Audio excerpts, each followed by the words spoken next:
Assalamualaikum warahmatullahi wabarakatuh.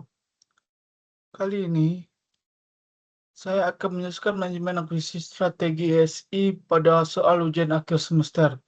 Sebelum itu, saya akan memperkenalkan diri. Nama saya adalah Fatum Taqi Rahman dengan NIM 2023323154 dari masih kelas C. Oke, pada kasus pertama, SI sebagai aset strategis manufaktur.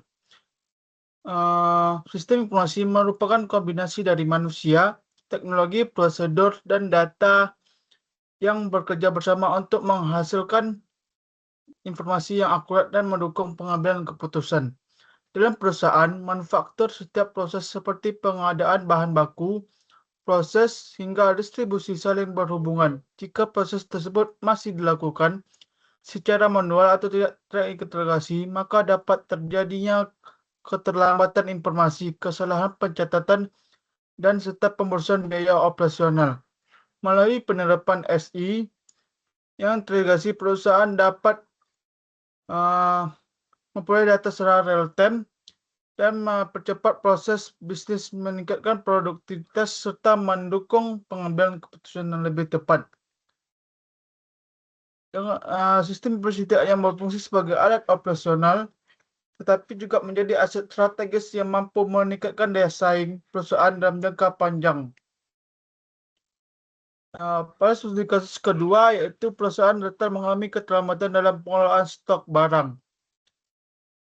Permasalahan ini biasanya disebabkan oleh pencatatan manual yang tidak terintegrasi atau keterlambatan pembaruan stok. Solusinya yang pertama adalah penerapan inventory management, sistem yang terintegrasi dengan sistem point of sale atau POS. Melalui sistem tersebut, setiap transaksi penjualan akan langsung memperbarui sejumlah stok secara real-time. Selain itu, sistem dapat memberikan notifikasi apabila persediaan habis. Implementasi sistem ini dapat meningkatkan akurasi data, mengurangi risiko kehabisan stok maupun kelebihan stok, serta meningkatkan kualitas pelayanan kepada pelanggan. Oke, selanjutnya adalah pada pembahasan ketiga, yaitu organisasi dihadapkan pada pilihan antara mengembangkan sistem sendiri atau build dan memberikan aplikasi yang sudah tersedia atau buy. Strategi build memiliki kelebihan berupa fleksibilitas yang tinggi karena sistem dapat disesuaikan dengan kebutuhan perusahaan. Namun strategi ini membutuhkan biaya yang lebih besar, waktu pengembangan yang lebih lama, serta memiliki risiko proyek yang tinggi. Sementara itu, strategi buy memungkinkan implementasi cepat serta dengan terujinya stabilitas dan efisiensi biaya seperti ERP standar. Rekomendasi utama yang sangat bergantung pada kebutuhan organisasi. Apabila proses bisnis bersifat umum, maka strategi buy lebih efisien. Namun apabila perusahaan lebih kebutuhan yang sangat spesifik dan ingin memperoleh keunggulan kompetitif, maka strategi build memiliki pilihan yang lebih tepat. Oke, selanjutnya adalah business case inventarisasi SI. Sebelum melakukan inventarisasi sistem informasi, perusahaan perlu menyusunkan business case menggunakan 3 metode utama, yaitu ROI, TCO, dan NPF. ROI digunakan untuk mengukur tingkat keuntungan yang diperoleh dari investasi. TCO menghitungkan total biaya sepanjang siklus penggunaan, lisensi, training, maintenance. Sedangkan NPV mengevaluasi kelaikan ekonomi jangka panjang dan berdasarkan nilai waktu uang. Tiga metode tersebut saling melengkapi sehingga perusahaan dapat mengambil keputusan investasi secara lebih safe, objektif, terukur, dan memiliki risiko yang lebih rendah. Selanjutnya adalah kriteria pemilihan vendor. Pada studi kasus kelima, perusahaan menerima beberapa proposal dari vendor yang berbeda. Pemilihan vendor tidak boleh hanya berdasarkan harga yang paling murah. Perusahaan harus mempertimbangkan beberapa aspek penting seperti kesesuaian solusi dengan kebutuhan bisnis, pengalaman, dan reputasi vendor, kualitas layanan purna jual, keamanan sistem, kemampuan integrasi, skalabilitas, serta total biaya kepemilikan. Dengan melakukan evaluasi tersebut menyeluruh, perusahaan dapat memilih vendor yang mampu mendukung keberhasilan implementasi sistem informasi. Yang keenam adalah pendekatan Agile versus Waterfall. Dalam studi kasus ini, proyek mengalami keterlambatan karena kebutuhan pengguna berubah selama proses pengembangan. Dan metode waterfall memiliki tahapan yang berurutan sehingga perubahan keputusan akan menyebabkan revisi yang cukup besar. Sebaliknya, Agile menggunakan pendekatan iteratif melalui beberapa sprint sehingga perubahan dapat diakomodasi secara bertahap. Keunggulan Agile adalah fleksibel terhadap perubahan, meningkatkan komunikasi dengan pengguna, mempercepat proses evaluasi, serta menghasilkan sistem yang lebih sesuai dengan kebutuhan organisasi.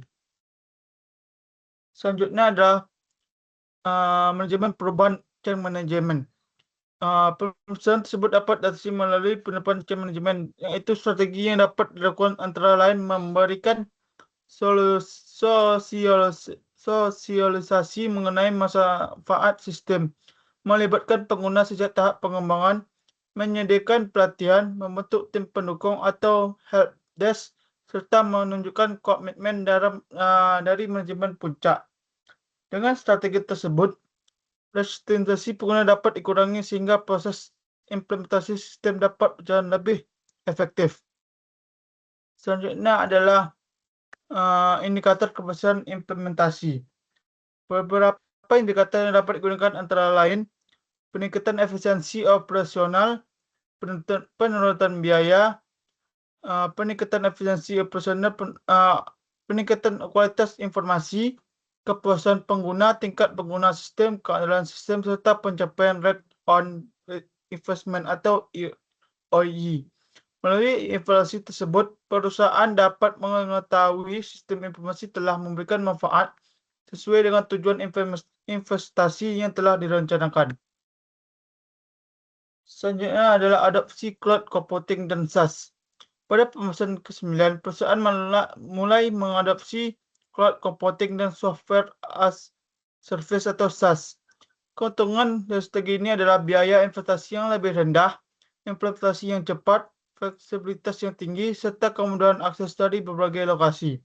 Namun demikian, terdapat beberapa risiko yang harus diperhatikan, serta keamanan data, ketergantungan terhadap penyedia layanan, gangguan koneksi internet, serta kepatuhan terhadap regulasi. Oleh karena itu, perusahaan harus memilih penyedia layanan yang terpercaya, memiliki standar keamanan yang baik agar manfaat yang diperoleh lebih besar daripada risiko yang dihadapi. Selanjutnya adalah audit teknologi informasi. Pembahasan terakhir adalah mengenai audit teknologi informasi yang dilakukan untuk memastikan bahwa sistem tersebut telah berjalan efektif, aman, sesuai dengan tujuan organisasi. Beberapa aspek yang diperiksa meliputi efektivitas sistem, keamanan informasi, integritas sistem, pengendalian akses, prosedur backup, dan starter recovery, kepatuhan terhadap regulasi kinerja sistem, serta audit trial.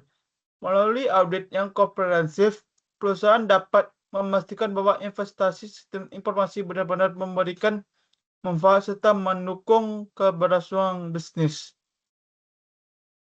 Oke, demikian presentasi yang dapat saya sampaikan mengenai pembahasan ujian akhir semester mata kuliah Manajemen Akuisisi Strategi Sistem Informasi.